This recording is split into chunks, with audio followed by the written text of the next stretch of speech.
Gemoroy, bavosil, oyoqlarni varikoz tomir kasalligi yoki jigar sirrozida portal gipertenziya. Uchala holatni bog'lab turadigan bitta narsa bor.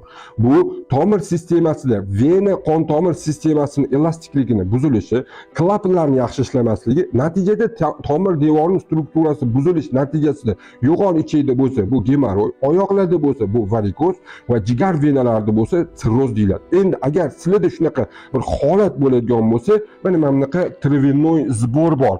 Tarkibida kalendula, shalfey, tisichelistnik, pastushya sumka va topil cho'rni va quyidagi yana turli xil giyohlardan iborat bo'lgan yig'in bor. Mana shunaqa yig'inda foydalanish kerak. Buni asosiy masalasi tomirlarni devorini elastiklik xususiyatini, klapanlarini yaxshilash. İchilish tarkibi qanaqa bo'ladi? Bitta choy qoshiqni olasizlar, bitta stakanga solasizlar, qaynoq suv solasizlar, 20 minut damlaysizlar va mana shu damlamani 3 qismga bo'lib, 3 mahal 1 oy och qoringa ichib bersanglar bo'ladi. Tomiringiz yaxshi bo'ladi, gemoroydan qutulasizlar, varikoz tomirlaridan qutulasizlar va sirrozda portal gipertenziya holati yaxshilanadi.